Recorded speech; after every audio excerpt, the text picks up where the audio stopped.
Welcome to this explainer.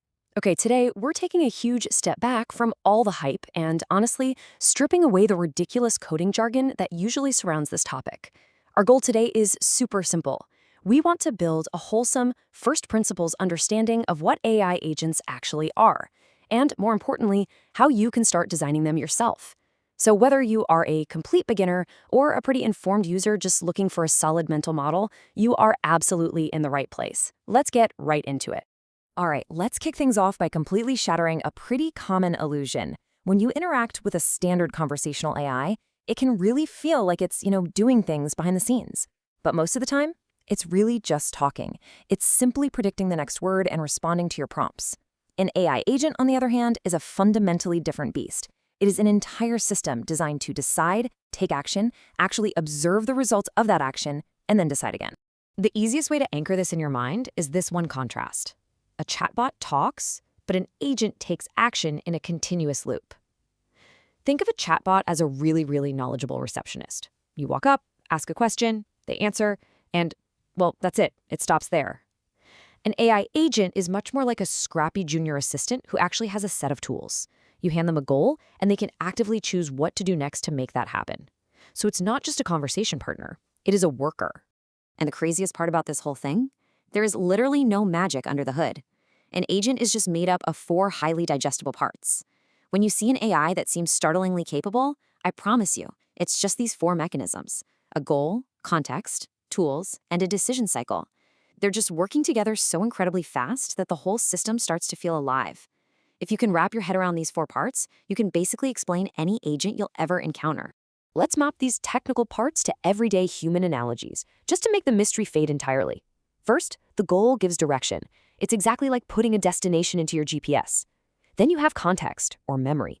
This keeps track of the current situation. It's like taking notes during a meeting so you don't lose your train of thought. Next are tools. These let the system act outside of its own little mind. They are the agent's hands, its phone, or, say, its calculator. And finally, the decision loop. This is the repeating cycle of choosing, acting, and observing. Think of it like a human driver who is constantly adjusting the steering wheel based on the curves in the road. This repeating decision cycle, this is the real engine of the agent. The actual heavy lifting happens right here. The agent notices the current situation, decides its next move, uses a tool, observes the result, and then, this is absolutely crucial, it decides again. It's just like a thermostat checking a room's temperature and constantly adjusting the heat. The superpower of an agent isn't that it thinks perfectly on the first try. The power is that it just keeps correcting itself as it goes. But actually, hold on, here is a super subtle part that trips up a lot of people. You can have a goal, memory, tools, and a loop, but they don't just magically create an agent on their own. Think about a bicycle. You've got the wheels, the handlebars, the pedals, all incredibly useful, right? But just having a pile of bike parts sitting in your driveway doesn't get you anywhere. It is the specific, intentional coordination of these elements that makes movement possible. When an agent's parts are connected properly, that's when it moves from just having an intention to actually acting purposefully. Furthermore, we have to accept a fundamental truth here. Every single agent operates inside limits. An intelligent agent does not know everything all at once. Just like a doctor trying to diagnose a patient or a mechanic fixing a car, it has to rely on symptoms, tests, and its specific set of tools. True intelligence is often less about having unlimited knowledge and much more about making really good decisions under strict constraints. Simply put, the agent is only ever as good as the boundaries you design for it. Section 3, Designing Without Writing Code, Shaping the System. So, designing an agent is really about systems thinking. Before you even ask yourself, hey, which AI model should I use? You absolutely need to answer 3 critical design questions. First, what is the agent allowed to optimize? That right there is your goal. Second, what state should the agent keep? That's your context or your memory. And third, what actions should the agent be able to take? Those are your tools. Answering these 3 questions defines the exact shape of the job you're hiring this agent to do. Because, listen, agents are exceptionally good at moving toward a target. But if you give them a blurry target, you are going to get blurry behavior. Giving an agent a prompt like "help the user" is a dangerously weak goal. Now, contrast that with a much better goal. Help the user find the most relevant answer quickly using approved sources while asking for clarification if needed. See the difference? Now the agent has clear direction, boundaries, and a very concrete sense of what success actually looks like. Now, when it comes to memory, think of context kind of like a physical workbench. If a worker's bench is completely empty, well, they have to start from scratch every single time they want to build something. But if that same bench is overflowing with every single tool and scrap of wood they own, they can't find a thing. Good agent design is about keeping just the right things visible. That way, the system stays oriented without getting totally overwhelmed by irrelevant data. And then we have tools. Always remember that tools express intention. They are the hands of the AI. Meaning, if you design this absolutely brilliant agent whose job is to schedule meetings, it is completely powerless unless you actually give it access to a calendar tool. The main design question isn't how many cool tools can we jam in here, it's which specific tools actually help this agent achieve its desired outcome.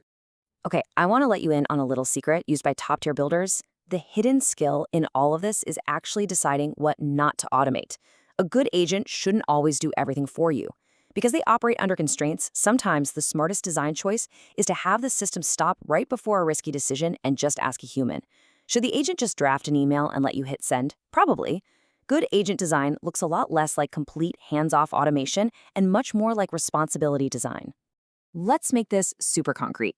Picture an agent designed to schedule a meeting across 3 different time zones. You can clearly see the system loop at work. It checks availability, suggests a few options, and then it waits and observes the response. If the user replies, nope, that time doesn't work, the agent doesn't just crash and burn. It adjusts its plan and loops through the whole process again. You can see how it behaves like a dynamic, adaptable system rather than just some rigid, hard-coded script. So there is an ultimate trade-off here. As you give an agent more autonomy, you are effectively giving it a stronger, faster engine. But a stronger engine means you desperately need better steering, tighter boundaries, and much sharper brakes to maintain control. The quote we have here perfectly captures this. The goal is not maximum autonomy. The goal is reliable action toward a useful outcome. That really hits the nail on the head. Maximum independence isn't the point. Utility is. You know, just by reaching this point in the explainer, you've crossed a pretty major threshold. You are no longer just a passive consumer of AI. You now possess the actual mental model of a systems architect.